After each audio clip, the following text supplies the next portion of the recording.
hello, mình muốn như bữa anh cho nhủ like. Tế like này chính như bữa mình bữa chỉ cào thân bữa kẹ tại bữa con tế dìm piêu này ọ. Như bữa tớ nhủ like xem rồi mày bua nhủ sai khu nhận khu tí nhận coi như bữa nó mất tốt tại mày y nhủ ha bữa nổ tới đèn đoài như nòng khu tế sẽ zim bữa tế piêu ở Dìm piêu. zim piêu tế sẽ đèn qua nòng bữa cái lút lún như tại này lút lún như sẽ nhạt khu tại như bữa giáo tớ sẽ bữa anh quần chia mình bữa niềm nặng im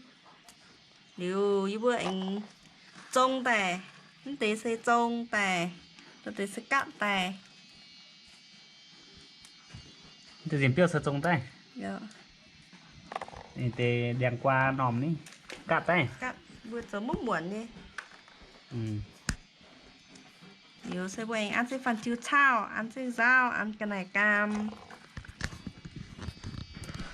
Với chín. với chín Giọt dinh. ăn rau ăn phần chiêu tao miệng mới khai máy bữa dâu chút miệng chút mày chằm nhung chọn dâu nhìn qua như bữa để tao mày nhung ạ này như bữa chỉ trang rau đứa này Thế sơ chập ta ọ. biết chợ chưa tên đi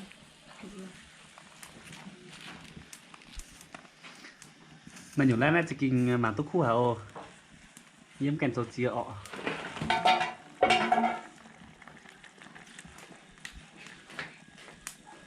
Này bữa trong thể dìm piêu chọn dinh tế đèn qua nòm tập phía chay mình vừa đầu chiệp tàng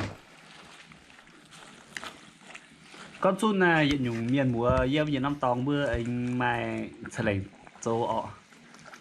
như bữa nay bữa hắn nóติด châu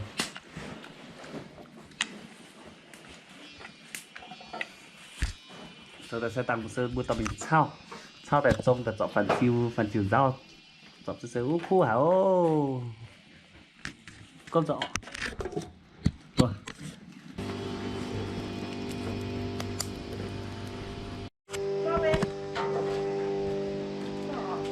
tôi bé ọ tôi bên đi tôi manh khu bỏ cái tôi sẽ tạm sau tại mình khu ha rủ dân hút cho tại ọ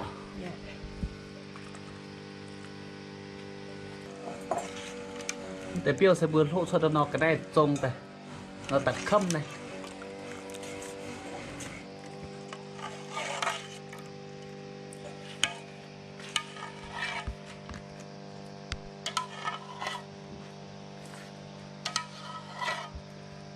เอ็นเตยังก่อนนอมใส่ตามบุกัดแต่โอ้ตามบุกัดแต่ dâu nhìn hua ha tôi trông rẻ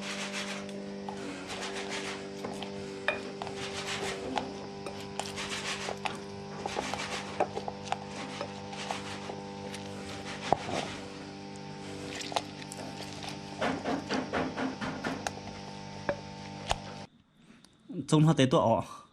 trông hà nó hua ha trông rẻ thế như vậy mình cắt này nó một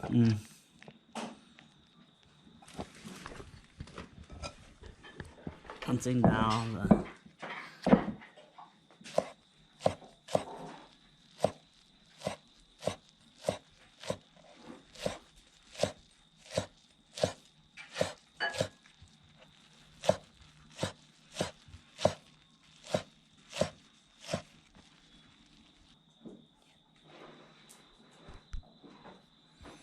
tôi ăn rồi tôi ăn chênh nó biển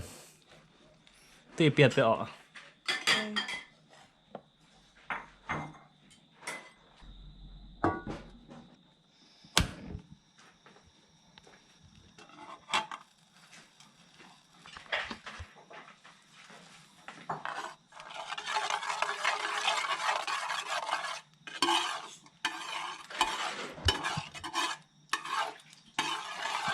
tôi vừa đăng xin phần chiêu đây đừng là cái phun là trắng phun đấy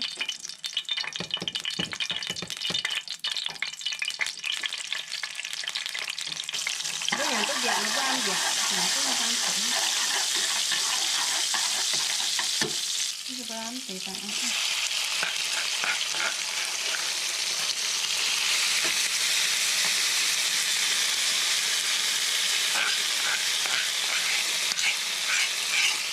mình tóm té này đèn vài như nòng quá à đèn qua nòng đun quá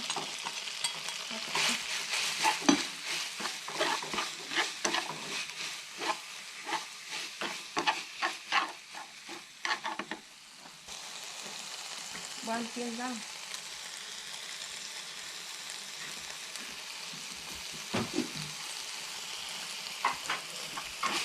đây bố khu chậm nhà sẽ bố tốt xiệm mắt sao là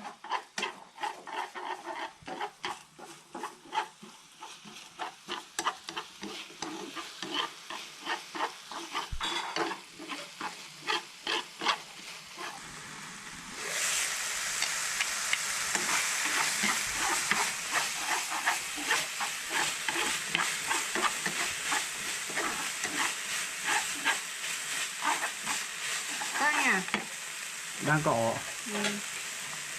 qua nhà cái này cao cái ban tiền ở tiền tua ăn tới tua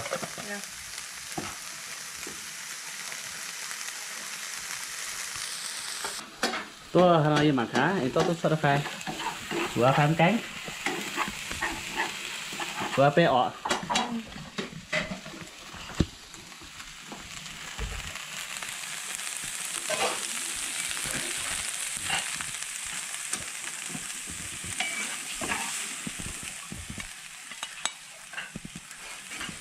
đang qua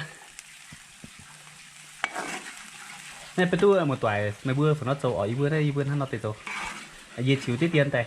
xe tại phân bữa một tuổi màng giờ tao miền bữa mày giờ nhung trâu bữa này bữa nó tê trâu tại hải khu nhỉ phải tu mấy bữa hang hải trâu mấy bữa phải nó trâu nó mấy bữa tây dậu em bữa tây bữa tây tụ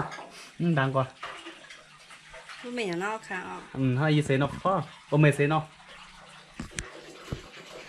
số này mình mua ở bữa tụ xây đàn khu nhà khu tại không im nhủ sẽ im nó nhủ anh cả cam nó im đang tê im đang anh bẹt nó thẻ ọ bẹt nó như xây khác vì chỉ kinh khu như này im đang bẹt em giờ dài anh cả cam nó anh nhủ chúng mày con run xem mày mùi nhọ anh thằng nó tới tọ lần xin ngồi giúp gì mùa bữa bảng điều hát tao bọt như nào mày bữa anh hít tu tế như bữa thằng nó tới dầu anh sao danh đâu một tuổi mày bữa như tòng mày bữa trốn nhung dìm piêu này mày bữa phải nó trâu rồi anh phi tế giảng ăn chơi ra cái điều bây giờ bữa tôi hiếu tệ lần xin sam bye bye